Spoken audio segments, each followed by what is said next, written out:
एक बंदा जिहड़ा कि मर्जी नाल आया ही नहीं, मर्जी के खिलाफ ले आया गया है और नशे तो टुटा होया है, अपने घर तो विछड़िया है और वो रीहैब दे विच है। ते उन्होंने पूछना खुश है ना तू? पहले तो ये भी बड़ा पूछते थे तू खुश है ना? मतलब मरीज़ को ये पूछना अगले दिन कि तुम खुश हो, तो मरीज़ क्या सोचेगा? या फिर और छोटी मोटी चीज़ें, और घर वाले किसी तरह उसको ओबलाइज करना चाहते हैं। 7वें दिन एक मरीज़ कहता है कि जी देखो मुझे कब्ज़ है, 7 दिन से मैं वाशरूम नहीं गया। तो घर वाले एकदम परेशान होकर हमारी तरफ आते हैं कि जी तुम 7 दिन हो गए ने कब्ज़ ही होता कुछ किया ही नहीं। तो हम दसांगे तो कोई दसेगा तो कुछ करांगे ना। अगर कोई दसेगा ही नहीं कि कब्ज़ है और वो कब्ज़ का आपको बता रहा है, हमें नहीं बता रहा, फैमिली को बता रहा है कब्ज़ का, तो इसका मतलब क्या है? तो इसका मतलब है कि ये मसला कुछ और है। और आप अच्छी तरह जानते हैं, आप पेशेंट के साथ रहते हैं, वो कैसे केस बिल्टअप करता है, कैसे वो अपने आप को डिफेंड करने की बजाय उल्टा आप पे अटैक करता है। वो समझता है कि attack is the best defence और वो कुछ ना कुछ केस बिल्टअप करना शुरू कर देता है। पर आप अगर 2-3 बातों को अच्छी तरह समझ लें और दिल में तहैया कर लें कि हमने गुस्सा नहीं करना मरीज़ के साथ, तो आपकी कामयाबी 50% गारंटेड हो जाती है वहीं कि आपने गुस्सा नहीं करना। ये कोई बहुत मुश्किल काम है। अगर आप तहैया ही कर लेते हैं कि मैंने गुस्सा नहीं करना, भी मेरी औलाद है, मेरा बेटा है, चलो जैसा भी है, तो गुस्सा मैंने कोई नहीं करना क्योंकि फ़ायदा कभी नहीं हुआ गुस्से से, तो एक ईमान का हिस्सा बन जाए कि मैंने गुस्सा नहीं करना, गुस्सा हराम होता है, चलो अलग बात है। डॉक्टर कहते हैं गुस्सा ना करो, साइंस कहती है गुस्सा ना करो। तो अगर आप गुस्सा नहीं करते तो 50% आपका मसला हल हो जाता है, क्योंकि जो ही आप गुस्सा करते हैं तो फिर आप उस गुस्से की कीमत भी अदा करते हैं, फिर आप उस गुस्से से गिल्टी फील करते हैं और उस गुस्से को कॉम्पनसेट करना चाहते हैं किसी न किसी तरीके से। आप उसको कोई मार्जिन देना चाहते हैं क्योंकि लास्ट नाइट जो आपने गुस्सा किया था, आप उसकी कीमत अदा करना चाहते हैं और वो कीमत आप वही अदा करेंगे जो वो मांग रहा है कि ये कीमत है जो लास्ट नाइट आपने मेरे साथ गुस्सा किया है, तो ये कीमत है। और जो भी किसी मरीज़ से प्यार करेगा तो मरीज़ उसको हाथों में खिलाएगा, ठीक है। तो इसमें लॉजिक और असर्टिवनेस बेहतरीन असूल है कि आप रहें लॉजिक पे, रहें असर्टिवनेस पे, माकूल बात करें और माकूल बात करने के बाद इस बात पे तुल ना जाए कि आपने अपनी बात मनवानी है। आप गौर से सुनिए कि जब आप पेशेंट से बात करते हैं गुस्सा मत करें, माकूल बात करें।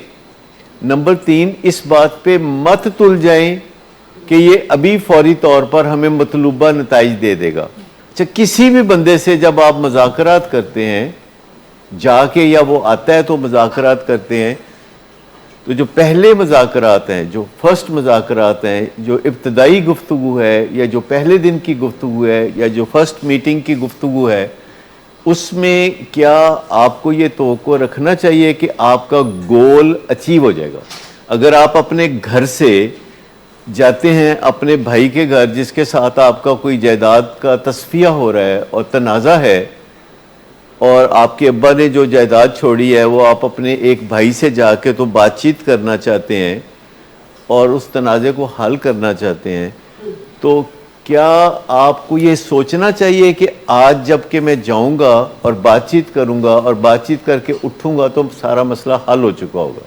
क्या तवक्को रखनी चाहिए कि ऐसा पेचीदा मसला जैसे जायदाद की तकसीम का मसला है और 2 भाइयों के दरमियान है जिनका एक ही वालिद था और वो मेहरबानी करके कुछ जायदाद छोड़ के गया है, तो आपको कितनी मज़ाकरात की नशिस्तें रखने की ज़रूरत है, कितना जाके बात कितनी दफ़ा करने की ज़रूरत है बिफोर यू जस्ट एक्सपेक्ट कि ये मसला हल हो जाएगा। मिनिमम इसमें कहा जाता है 5 और मैक्सिमम 21।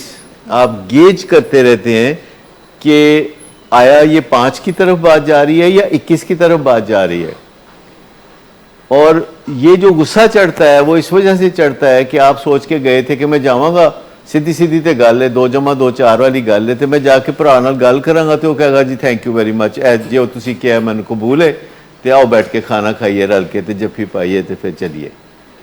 अगर आप ये सोच के गए थे और वहाँ बिल्कुल आपको इसके ऑपोजिट माहौल मिला है, तो फिर आप गुस्सा करेंगे, और फिर आप गुस्सा करेंगे तो आपके भाई भी गुस्सा करेंगे, और आप उठ के वापस आएंगे तो you will not be better of, you will be verse of. अब आप मसले को भी हल नहीं कर सके, थोड़ा रिवर्स गियर भी लगा है, और एक दूसरे से टेलीफोन पे बात करने की आपकी जो एक सहूलत है वो भी डिम हो गई है। सेम मसला नशे का है। आपका बच्चा है 5 साल से नशे की बीमारी में मुब्तला है, 7 साल से है, 10 साल से है, और लंबी कहानी है, और बेशुमार रैंडम मीटिंग्स हो चुकी हैं, रैंडम कि किसी वेले अचानक मीटिंग शुरू हो जाती है, तुसी काम ते हो तो बेगम साहबा फोन कर दिया कि जी भज के घर आ जाओ, इत्थे तो बड़ा वक्त पै गया। रैंडम मीटिंग कि खामद को घर बुला लिया कि जी इत्थे देखो की फसाद होया है, तो शीशे तोड़ देते ने इन्हें, तो फलाना कर देता है, तो यह देखो इत्थे फसाद होया है, तो समान इकट्ठा करके तो रखा है, कहता मैं बेच दियांगा सारा।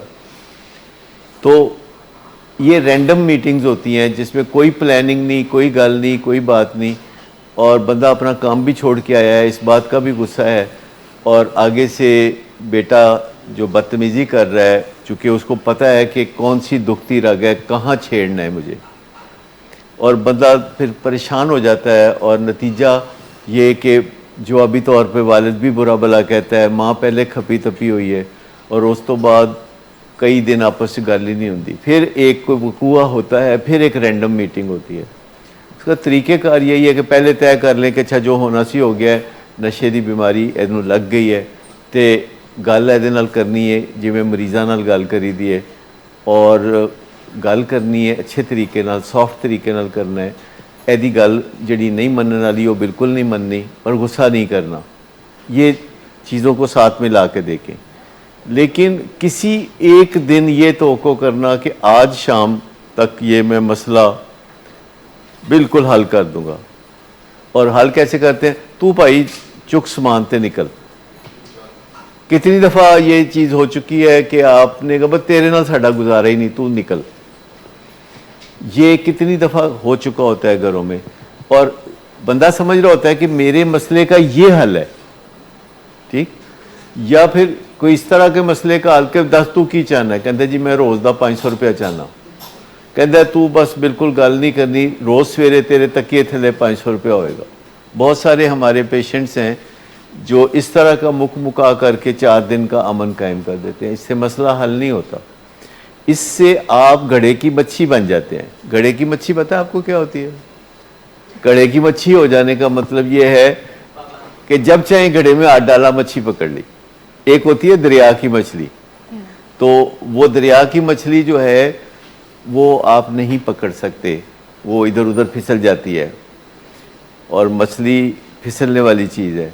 लेकिन अपने घड़े की मच्छी उसको हाथ डालें तो वो हाथ में आ जाती है, तो वो आप बन जाते हैं घड़े की मच्छी। बेटा जो है वो आपको अपने घड़े की मछली बना लेता है, पेशेंट जो है आप उसके घड़े की मछली बन जाते हैं। अब आप सोच दें कि जब आप अपने ही बेटे के घड़े की मछली बन जाएंगे तो जब चाहेगा वो मछली पकड़ लेगा, जब चाहेगा बाहर पानी के रख देगा, आप तड़पने लगेंगे, जब चाहेगा उठा के फिर पानी में डाल के कुछ थोड़ा। तो ये एक गलबा पाने वाली बात है जो कभी ना कभी कोई ना कोई किसी ना किसी पे गलबा डाल लेता है। जैसे कई खामद होते हैं, बीवियों ने उनको घड़े की मछली बनाया होता है, नहीं होता है, कई जगह होता है। मैं आपको बताऊं कि ये इंसानों के दरमियान बाज़ औक़ात इस तरह का रिलेशनशिप बन जाता है कि एक डोमिनेंट होता है और एक रिसेसिव होता है, यानी एक चढ़ाई पे होता है और एक दबाव में होता है। तो ये इंसानों के दरमियान, दोस्तों के दरमियान भी हो जाता है कि एक दोस्त दूसरे दोस्त के घड़े की मछली बन गया कि वो हर वक्त उसकी बात मानता है, एक मानता है, एक मनवाता है। विन विन नहीं है, एक विन है, एक लूज है। और घरों में मियाँ बीवी के दरमियान भी होता है। कई दफ़ा ये जो औलाद और माँ बाप के दरमियान भी ये चीज़ पाई जाती है। ये एक कैफियत है जो तारी हो जाती है कि एक अनकही बात है, एक लिखा हुआ असूल नहीं है, लेकिन ये तय है कि कौन बात मनवाएगा और कौन बात मानेगा। रिलेशनशिप होता है विन विन, जिसमें लेन देन होता है। एक बंदा कोई एक चीज़ देता है तो दूसरा बंदा कोई दूसरी चीज़ देता है। माँ बाप बच्चे को रुपया पैसा देते हैं, रोटी कपड़ा मकान देते हैं, तो बच्चा उनको इत्मीनान देता है, बच्चा उनको फ़ख्र देता है, बच्चा उनको जो है किसी न किसी तरीके से पूरा करता है कि तुसी मैनू ए देंदे हो ते मैं भी तुहानू कुछ ते दियां। या बच्चा सिर्फ क्या ही छड्डदा है कि मेरे लायक भी कोई खिदमत होई ते दस्या करो, मैं बड़ा शर्मिंदा हाँ, मैं देनदार हाँ तुहाडा। एक बात करना भी बड़ी बात होती है। लेकिन मुझे बताइए कि एक बंदा जो आपका बेटा है या भाई है या कोई घर का फ़र्द है जो नशे की बीमारी में फंस गया है और उसने आपको पूरी घड़े की मच्छी ही बना लिया है, और यूजुअली ऐसा बंदा जो है डिपेंडेंट होता है। डिपेंडेंट से मुराद है कि वो आपकी ज़रूरतें पूरी नहीं करता, आप उसकी ज़रूरतें पूरी करते हैं। नॉट ऑलवेज, पर यूजुअली आप उसकी ज़रूरतें पूरी करते हैं, वो आपकी कोई ज़रूरत पूरी नहीं करता। और आप जो हैं, जो घर के अफराद हैं जो नशा नहीं करते, वो 5-6 होते हैं, और वो जो नशा करता है वो इकलौता है। और इसके बावजूद वो एक घड़े की मच्छी का सीन पैदा कर देता है। तो जब तक इस कैफियत को नहीं बदलेंगे घर वाले, जब तक इस कैफियत को नहीं बदलेंगे, तब तक वो उन बातों पे अमल नहीं करा सकेंगे जिनसे रिकवरी की बुनियाद बनती है। ये जो हम कहते हैं कि जी स्टैंड्स हैं, फलां हैं, ये पेशेंट के लिए नहीं होते। ये स्टैंड्स हरगिज़ पेशेंट के लिए नहीं होते, ये वालिदैन के लिए होते हैं। हाँ, मरीज़ को भी इसका थोड़ा बहुत फ़ायदा पहुंच सकता है कि स्टैंड लग गया तो चलो हर वक्त मोबाइल हाथ में हो तो किसी ना किसी दोस्त से रब्ता करेगा।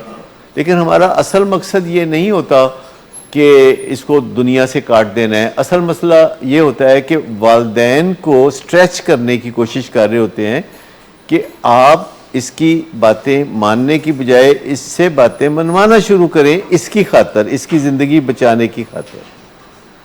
लेकिन आप देखें कि कितने आसानी से एक नशे के मरीज़ में इतना चार्म होता है, इतनी कशिश होती है, इतने गट्स होते हैं उसके अंदर कि वो किसी को भी चाहे तो वो अपने घड़े की मछली बना सकते हैं। जिसके अंदर सलाहियतें हैं ना, वो किसी भी बंदे को अपने घड़े की मछली बना सकता है, और वो काफ़ी देर तक बना सकता है और काफ़ी ढेर सारे लोगों को बना सकता है। लेकिन फिर इस मसलों का हल भी होता है। शुरू में वो कहता है कि जी मेरी मनो, जो भी मैं कहां, न्यूट्रल नहीं होना, न्यूट्रल तो बिल्कुल नहीं होना, तुसी मेरे नाल होना है। तो न्यूट्रल तो जानवर होता है, तो तुसी तुहानू पता है तुसी सिराजुद्दौला दे नाल की होया सी, सिराजुद्दौला नाल की होया सी पता है तुहानू? मीर जाफर पता है कौन सी? सिराजुद्दौला दा सिपा सलार सी, आर्मी चीफ सी। तो वही काम तुसी मेरे नाल कीता कि हर वो बंदा जो इस बीमारी में मुब्तला होता है वो कैसे अपने चार्म से और अपने गट्स से और अपनी ज़रूरत के तहत, और ये वो कैसे करता है, ये वो नहीं करता, ये उसकी बीमारी अपने आप को परपिचुएट करती है। साइंस में एक टर्म है कि हर बीमारी अपने आप को परपिचुएट करती है। इसका मतलब समझते हैं क्या है? कि हर बीमारी जो इंसान को होती है, जैसे टीबी की बीमारी अगर इंसान को है, या दिल की बीमारी है, या नशे की बीमारी है, तो ये बीमारी अपने आप को बढ़ावा देती है। ये बीमारी जो भी होती है, जिनको हम डॉक्टर मुख्तलिफ बीमारियों का नाम देते हैं, ये बीमारियां ऐसे नहीं होती कि जैसे कहीं आग लगी है तो सब कुछ जल जाए तो आग खुद ब खुद बुझ जाए। ये चलता रहता है प्रोसेस। बीमारी कोशिश करती है। कोरोना की बीमारी ने अपने आप को किस तरह आगे बढ़ाया, इसी स्टेज पे हम बात करते थे जब कोरोना की बीमारी सिर्फ चाइना में थी और हम बड़े खुश थे, कोई नहीं, खैर है, साड़ी खैर है। और उसके बाद 2020 में 26 मार्च को कहते जी पहला पेशेंट पाकिस्तान में आ गया है। आपने टीवी पे सुना। फिर उसके बाद दे धड़ाधड़ शुरू हो गया काम और कितने पापड़ बेलने पड़े, अभी भी कोई पता नहीं, अभी भी मेरा नहीं ख्याल कि कोई पक्का पता है कि ये जा चुकी है बीमारी या इधर ही है कहीं। इसी तरह नशे की बीमारी भी कहीं ना कहीं अपने आप को परपिचुएट करेगी, अपने आप को कायम दायम रखेगी। पर इंसान को भी अल्लाह ने सलाहियत दी है। तो देखिए पोलियो की बीमारी को किस तरीके से दुनिया से ख़त्म किया गया, लेकिन अभी भी हमारे KPK में बहुत मसाइल हैं कि लोग पोलियो के बारे में संजीदा नहीं है और कोई ना कोई केस निकल आता है। क्योंकि मैं आपको बताऊं कि हर पेशेंट के बारे में एक बॉटम लाइन होती है जो हम बैठ के सोचते हैं कि यार इस पेशेंट की कुंजी खास क्या है, बॉटम लाइन क्या है। और कुछ कुंजियां हैं जिनमें से कोई एक कुंजी किसी एक मरीज के लिए बहुत कारआमद होती है, तो हम कहते हैं कि यार देखो तुम इसको पकड़ लो।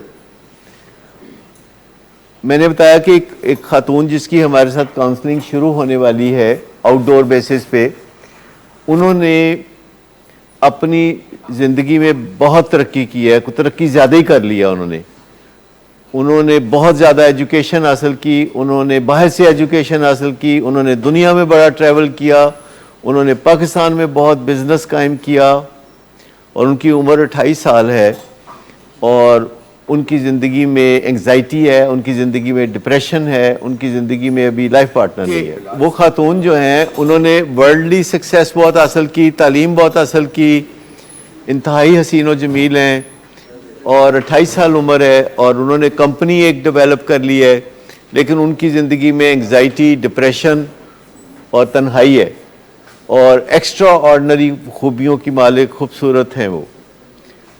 और उनके अंदर की दुनिया बेचैन है, मायूस है और बाहर की दुनिया बहुत कामयाब है। तो अब बज़ाहिर तो ऐसे में नज़र आता है कि भाई इतनी कामयाबी तो बहुत काफ़ी है और क्या, लेकिन मुझे आप बताइए कि अगर बाहर से आपको देखें और आप बहुत कामयाब नज़र आएँ और अंदर से आपको देखें तो आप बहुत मायूस और परेशान हाल हों तो कोई है फ़ायदा? तो कोई फ़ायदा नहीं है। तो ऐसे में फिर अंदर की दुनिया पे काम करने की ज़रूरत है। तो मैंने कहा जी जो कुछ भी आपने लाइफ में गोल सेट किए थे, जिस स्टेशन पे आपने पहुंचना था वो स्टेशन पीछे रह गया, तुसी अगे निकल गए हो, वापस आओ, वापस आओ। और मैंने कहा कि आप अपनी ज़िंदगी को बेहतर बनाने के लिए आप सीखें कि अंदर की सक्सेस कैसे पैदा करनी है, अंदर सेल्फ इस्टीम कैसे पैदा करनी है, अंदर का सुकून कैसे पैदा। उनका कोई नशे का मसला नहीं है। और मैंने कहा कि ये जो आप लाइफ पार्टनर के बारे में जब सोचती हैं आप, तो आप सोचती हैं कि वो आपसे भी कोई बढ़ के हो, आप 19 हैं तो वो 20 हो। तो मैं आपको बताऊं कि अगर पहले तो आपको कोई मिलेगा नहीं कि आप 19 हैं तो वो 20 हो, लाहौर में बिल्कुल काल पड़ा हुआ है, ऐसे लड़के बिल्कुल कोई मौजूद नहीं है। तो मैंने कहा ऐसा पहले तो कोई आपको लड़का मिलेगा नहीं कि आप 19 हैं तो वो 20 हो, और अगर मिल गया तो आपकी शादी 3 महीने नहीं चलेगी, पटाखा चल जाएगा शादी का। आप अपने लाइफ पार्टनर के लिए तसव्वुर रखें कि वो बेशक 19 से 20 ना हो, बल्कि 12-13 हो, बल्कि 14 तक हो जाए, इससे ज़्यादा ना हो। और आप करैक्टर देखें, आप देखें उसके अंदर कितना सुकून है। बाहर तो बेशक ना हो, आपके पास दुनियावी चीज़ें सारी मौजूद हैं, लेकिन आपके पास अंदर का सुकून नहीं है। तो आपको ऐसा लाइफ पार्टनर सूट करता है जिसके अंदर करैक्टर हो, जिसके अंदर सुकून हो। बाहर बेशक वो कोई बहुत ज़्यादा कामयाबियों का हामिल ना हो, चांद सूरज की जोड़ी बेशक ना हो, पर जोड़ी चलने वाली तो हो। तो ये चीज़ें जो हैं नशे की बीमारी पे भी गालिब आती हैं कि अगर आप नशे की बीमारी के बारे में सोचें तो अंदर के सुकून का तो बहुत क्राइसिस है आपके अंदर, इसीलिए तो सुबह शाम नशे के पीछे भागते हैं। यानी इतना क्राइसिस है सुकून का कि हर वक्त आपको सुकून के लिए कुछ करने की ज़रूरत है, मूड को ठीक करने के लिए कुछ करने की ज़रूरत है, और आप समझ जाएं कि रीबिल्ड करना पड़ेगा, अंदर को नए सिरे से संवारना पड़ेगा, बनाना पड़ेगा, जो कि एक लंबा प्रोसेस है, क्योंकि नशे ने बहुत बिगाड़ पैदा कर दिया। इवन जो हमारे नशे के मरीज़ होते हैं, इनको बाहर से एक नज़र देखें तो काफ़ी डैमेज होता है। बहुत कम पेशेंट होते हैं जिनका डैमेज ऑब्वियस ना हो। ज़्यादातर पेशेंट को उसके भाई के साथ बिठा दें, उसकी बहन के साथ बिठा दें तो हैरत होती है कि यार ये तो बिल्कुल ही डिफरेंट है। और कई मरीज़ तो बाकायदा फिर कहना शुरू हो जाते हैं कि मैंने तो लगता है मैं तुहाडा पुत्तर ही नहीं, मैंने तो लगता है तुसी मैनू बाहरों बचपन चों किधरों फड़ के किधरों ले आए हो, मैंने तो लगता है तुसी किसी अस्पतालों में ले आए हो। बल्कि फिर घर वाले डिफेंड करते हैं, कहते हैं तू DNA करा ले अपना। तो घर वाले इतना ज़्यादा, कोई ऐसी सिचुएशन में कभी हुए हों आप कि बच्चा कह रहा है कि जी मैं तो तुहाडा बच्चा ही नहीं, क्योंकि उन्होंने लगता है मैं देखो की ते है मेरा भरा, देखो कि कितना फ़र्क है। तो उसको लगता है कि बचपन में आप कहीं से उठा के लाए, बच्चा चुक के ले आए। तो माँ बाप समझाते हैं कि नहीं यार अपना है तू, तेनू जी फिर मैं तुहाडा ते मेरे नाल प्यार क्यों नहीं करते। घर वाले कहते कोई कमी रह गई है, तो फिर वो और ज़्यादा प्यार करना शुरू कर देते। वे कहते नहीं प्यार पूरा नहीं है, और ज़्यादा प्यार करो। तो जिसके साथ भी नशे के मरीज़ का रिश्ता बनेगा वो उसको हमेशा कहेगा कि तुसी मेरे नाल प्यार नहीं करते। कहता जी कल तो देखो की होंदा है, वो और ज़्यादा प्यार करना शुरू कर दें। लेकिन आखिरकार आप थक जाते हैं, आप कहते हैं इस तो ज़्यादा नहीं होता प्यार। तो आप में से किसी के साथ हुआ कि बच्चा कह रहा है जी मैं तो तुहाडा पुत्तर ही नहीं, मैंने तुसी फड़ के ले आए हो किधरों बचपन। लेकिन मैं आपको बताऊं कि ये सारे करते हैं। अभी वैसे बोल नहीं रहे, आपने अच्छा किया कि आपने बात कर दी, लेकिन ये होता है अगले बंदे को लाजवाब करने के लिए कि किसी को कही जाने तू मेरे नाल प्यार ही नहीं करता, हमें तो कोई प्यार ही नहीं करता। तो बंदा फिर जो है ना दूसरा कहता है चलो प्यार करके वेख लेने, एडी केड़ी गल है। तो ये चीज़ें जो होती हैं ना, अपने आप का ना दिफा ना किया करें। दिफा समझते कि जब कोई बंदा एवं ताड़े तो कोई मुद्दा पा दे ना, कभी अपना दिफा ना करें। जब भी कोई मुद्दा डाले दिफा मत करें। मतलब समझ रहे इस बात का, ये बड़ी इंपॉर्टेंट बात है। आप जस्टिफाई ना, सफाइयाँ देना टुर पिया करो। तो अपने आप का कभी दिफा ना करें। आपकी जो सेल्फ इस्टीम है वो इतनी होनी चाहिए कि आप उससे अपने आप से मुतमिन हो, और अपने आप का दिफा कभी ना करे, क्योंकि दूसरा बंदा हमेशा आपको चोंच मारेगा कोई ना कोई, और आप अपना दिफा करने लगेंगे कि नहीं मैं तो बेकसूर हाँ, नहीं मैं तो इंज नहीं किया, मैं तो कभी इंज नहीं किया। तो असल मौजू बीच में कहीं गुम हो जाता है। वो आजकल फेसबुक पे मैं काफ़ी एक्टिव हूँ और कुछ सियासी पोस्टें वगैरह करते रहता हूँ, तो कोई ना कोई फिर आ जाता है, कोई ना कोई जड़ा कि आके कुछ ना कोई गल करता है। तो मैं दिफा नहीं करता, फिर वो मेरे दोस्त बन जाते हैं। कुछ दिनों के बाद, वो 2-4 दिनों के बाद वो जो होते हैं ना सारे, वो फिर मेरे दोस्त बन जाते हैं। लेकिन आते हैं तो आते कहते हैं आप भी पटवारी हैं। तो मैंने कहा हाँ बिल्कुल। कहते सचमुच? मैंने कहा हाँ पटवारी तो बहुत अच्छी चीज़ होता है, काश मैं पटवारी होता। कहते जी कमाल है, कहते हो मैं पटवारी होता। मैं कहा हाँ पटवारी होंदा, कल नूं नायब तहसीलदार बनता, फिर तहसीलदार बनता। जी बड़ी पोस्टें हैं, इसके बाद तो बंदा तो अगे चल पैंदा है ना। तो मैं कहता यार पटवारी में क्या बुराई है, इसमें कोई गुस्सा करने वाली बात है? या कहते हैं कि तानू लिफाफा मिलिया होएगा, तानू जरूर कोई लिफाफा मिलिया होएगा। मैं कहा हालांकि तक मिलिया नहीं, उम्मीद है कि मिल जाएगा। चलो, मतलब उसमें इतनी सफाइयाँ देने वाली क्या बात है कि अब कहते हैं कि अच्छा इस उम्र में जो है आप पैसे लेके तो मुस्लिम लीग नून के जो है चर्चे कर रहे हैं। मैं कहा बस देख रहे हैं, पॉपी पेट के लिए करना पड़ता है। कुछ ना कुछ ऐसा जो आप आगे से दे देते हैं, तो फिर वो दो चार और बातें करते हैं, फिर कहते हैं सॉरी डॉक्टर साहब वो आपके साथ हमने ये थोड़ा सा कर दिया।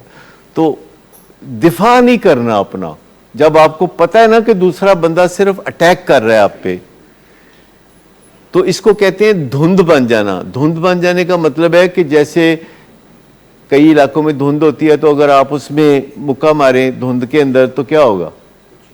कुछ भी नहीं, धुंध इधर उधर हो जाएगी, आपका मुक्का खाम खाई हवा में बढ़ेगा जी। बंडल ब्लॉक होता है, हम में से सबको, हम सबको किसी न किसी काम की झिझक होती है, और वो हमारा बंडल ब्लॉक होता है। ये एक बंडल ब्लॉक है। एक बंडल ब्लॉक होता है कि कोई बंदा अपोलोजाइज नहीं कर सकता। कई दफ़ा घरों में मियाँ बीवी में भी एक रिलेशनशिप होता है कि मियाँ या बीवी दोनों में से एक कोई अपोलोजाइज नहीं कर सकता, वो उसके अंदर ये कोई कमी कमज़ोरी होती है कि गलती करके अपोलोजाइज नहीं कर सकता, और इस एक नुक्ते की वजह से उनकी ज़िंदगी ख़राब हो रही होती है। वो उसके लिए 100 बहाने बनाते हैं, और जब जो अपोलोजाइज करता है बीच में से, उसको भी कंडेम करते हैं कि तू इस वास्ते अपोलोजाइज करना है कि तू गलतियां जो है नहीं ज़्यादा करने, ना मैं कभी गलती की थी तो ना मैं कभी अपोलोजाइज किया। लेकिन अपोलोजाइज करने वाले को आप इनकरेज करते हैं कि तुम अच्छा है अपोलोजाइज करते हो, क्योंकि अपोलोजाइज करने से बड़ा फ़र्क पड़ता है। और जब कोई अपोलोजाइज करे तो आप उसे माफ़ कर देते हैं, फिर आप उसके लिए दिल में वो रंज या कोई जज्बा मनफी नहीं रखते। अपोलोजाइज करने वाले का फ़र्ज़ है कि अपोलॉजी खुशक होने से पहले कोई फर्दर फरमाइश ना करे। यानी अपोलॉजी जो है जब आप करते हैं तो फिर आप कुछ मांगते नहीं हैं, आप कुछ देते हैं। ये एक बुनियादी नुक्ता याद रखें कि जब आप या मैं किसी से अपोलोजाइज करूं तो फिर आंखें थोड़ी झुका लेनी चाहिए और नदामत का चेहरा बनाना चाहिए।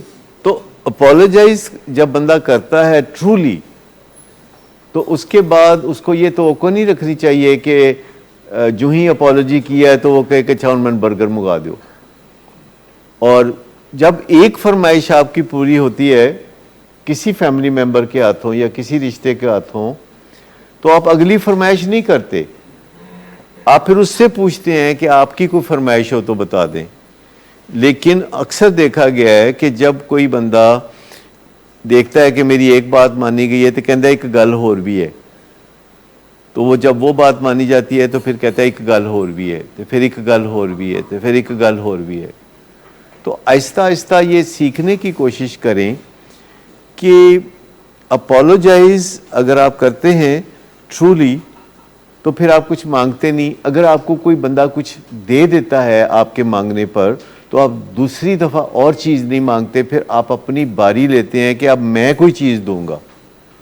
और कुछ चीज़ों के बारे में आप डन डील बना लेते हैं। डन डील ये होती है कि अगले बंदे के दिल में बैठ जाए कि इसका आंसर हमेशा यही मिलेगा। जैसे आजकल अगर मुझसे कोई पेशेंट पूछता है कि मेरे कितने दिन हैं रिहैब में, तो हमेशा याद रखें कि कोई चीज़ आप जब कंसिस्टेंटली करते हैं तो फिर क्रेडिबिलिटी बनती है आपकी। तो जब कोई मुझे पूछता है कितने दिन है तो मैं उसको कहता हूँ कि ये नहीं पूछना। कहते हैं फिर आपसे क्या पूछें? तो मैं कहता हूँ मुझसे ये पूछें कि मेरी जो ज़िंदगी है ये दुरुस्त सम्मत में कैसे जाएगी, मुझे क्या करना होगा, मुझे क्या क्या इक़दामात करने होंगे कि मैं अपनी ज़िंदगी को जो ख़राब कर बैठा हूँ तो इसको मैं ठीक कर लूँ। तो ये वो बातें हैं जो मेरे साथ करने वाली हैं। ये बात करने वाली नहीं है कि जी मेरे दिन कितने ने, या इस तरह की कोई बात तो नहीं है। और अब कोई भी जो काउंसलर है वो इस बात का जवाब नहीं देगा कि जो भी पेशेंट आता है घर से जिसकी डोली लेके आई जाती है तो आते ही पहला सवाल उसका ये होता है मेरे दिन कितने ने। तो घर वाले आते हैं तो फिर वही सवाल होता है कि मेरे दिन कितने ने। और घर वाले पहले ही नफ्सियाती मुश्किल का शिकार होते हैं कि अपने जिगर के टुकड़े को, अपने बेटे को, भाई को या खामद को या बीवी को एक घर से निकाल के हस्पताल पहुंचा देना, तो ये कोई आसान इमोशनल बोझ तो नहीं है। ये बहुत भारी इमोशनल बोझ है। हम सब पेट से कपड़ा उठाते हुए मुश्किल महसूस करते हैं, पर एक दफ़ा जब हम पेट से कपड़ा उठा दें तो फिर सारे दुख दूर होने लगते हैं। जब तक पर्दा पोशियाँ हम करते हैं तब तक प्रॉब्लम होता है। जब हम बता देते हैं कि हाँ ये मसला है, इस तरह हल करना है, तो फिर मुश्किल पेश नहीं आती। क्या आपने कभी सोचा है कि ये जो हम पेट पर से कपड़ा नहीं उठाते, इससे हमारा कोई मसला हल नहीं होता, इससे हमारे मसले बिगड़ते चले जाते हैं। असल में हम सबको ये समझने की ज़रूरत है कि जो दिख रहा है वो बिकना चाहिए कि नहीं। हमें तो सच्ची चीज़ की तमन्ना है ना कि हम जो ख़रीदे चीज़ वो जैसी दिखे अंदर से भी वैसे ही हो। तो ये जो ऑप्टिक्स है ना, इनके पीछे हम बहुत जाते हैं। एक बंदा अपनी बीवी की पिटाई करके नीलो नील कर देता है और चंद घंटे बाद आके कहता है तुम्हें पता है मैं तुमसे इतना प्यार करता हूँ, तुम्हें पता है मेरे से ज़्यादा तो तुम्हें कोई प्यार करता ही नहीं है। और फिर कहता है देखो ये मियाँ बीवी के दरमियान मार पिटाई जो है ये बहुत ज़रूरी है, ये प्यार की निशानी है मियाँ बीवी के दरमियान झगड़ा जो है। और वो क्या कह रही थी तुम उस दिन, वो बाज़ार से जाके ये चीज़ लेनी है, आओ मैं तुम्हें लेके देता हूँ, और मेरे से ज़्यादा तो तुम्हें कोई प्यार करता ही नहीं है। बीवी कहती अच्छा चलो मार लिया करो रोज़। ज़्यादातर बीवियाँ ऐसे ही मार खाती हैं ऑप्टिक्स की वजह से। और ऐसे मौके पे जब खामद बुरा सलूक करता है तो बीवियों को ऑप्टिक्स को समझने की ज़रूरत होती है कि ये जो कहता है मैं प्यार करता हूँ, जो प्यार करता है वो हाथ उठाएगा कभी किसी पे? कोई बंदा जो किसी पे हाथ उठाता है वो उससे प्यार बिल्कुल नहीं करता। कोई बंदा जो किसी के साथ अब्यूसिव लैंग्वेज यूज़ करता है वो बिल्कुल प्यार नहीं करता, चाहे वो ज़ुबान से जो मर्ज़ी कहे। जो अब्यूसिव लैंग्वेज यूज़ करता है, कोई बंदा जो ऐसा बिहेवियर करता है जिससे उसके माँ बाप को और बहन भाई को तकलीफ़ होती है, वो प्यार कोई नहीं करता। तो आप सोच लें कि जो नशा करते हैं और सारे बिहेवियर्स करते हैं जिससे सारे घर वाले दुखते हैं, उनको रात को नींद नहीं आती, वो करवटें बदलते हैं और वो अल्लाह से दुआएं मांगते हैं कि हमारे बच्चे को सेहत दे, और वो बच्चा परवाह भी ना करे और कहे जी मेरे दोस्त हैं जो मुझे नशा करा सकते हैं, मेरे दोस्त हैं जो मुझे रख सकते हैं अपने पास, और फिर वो कहे कि मैं कभी आपसे प्यार नहीं करूँगा। तो ये चीज़ें जो हैं इस पे थोड़ा गौर करने की ज़रूरत है। लेकिन ऑप्टिक्स के अंदर और सच्ची चीज़ के अंदर थोड़ा फ़र्क होता है, उसको तो समझ लेना चाहिए। तो सबको समझ आ गया कि ऑप्टिक्स एनको की दुकान का नाम नहीं है। जैसे कहते हैं कि डिनाइल मिस्र में बहने वाला दरिया नहीं है। मिस्र में जो दरिया बहता है मिस्र में, उसका नाम नाइल है। डिनाइल हमारे दिल में बहता है और हमें पता नहीं चलता कि इतना खुद फरेबी का जो बहाव हमारे दिल में है, उसका कुछ करने की ज़रूरत है हमें।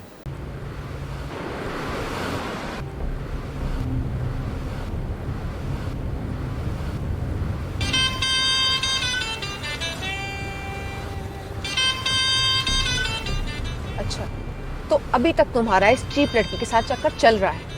तुम कौन होती हो मुझे पूछने वाली? ओके, और तुम इन घटिया लड़कियों के साथ गुलछर्रे उड़ाते फिरो तो मैं चुप बैठूं?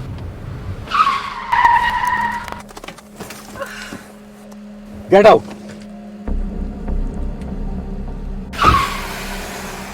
शराब नोशी की वजह किरदार की खराबी नहीं, मूड की खराबी है। शराब नोशी कभी भी नशे की बीमारी में बदल सकती है। नशे की बीमारी हर स्टेज पर काबिले इलाज है। मदद हासिल कीजिए, क्योंकि वो ऐसा नहीं करेगा। विलिंग वेज से मदद हासिल कीजिए, कहीं से भी मदद हासिल कीजिए, लेकिन फौरी मदद हासिल कीजिए। जिस मुआवजे के इंतजार में आपने बहुत देर कर दी, अब वो दस्तक दे रहा है। मदद हासिल कीजिए, मदद हासिल कीजिए, मदद हासिल कीजिए।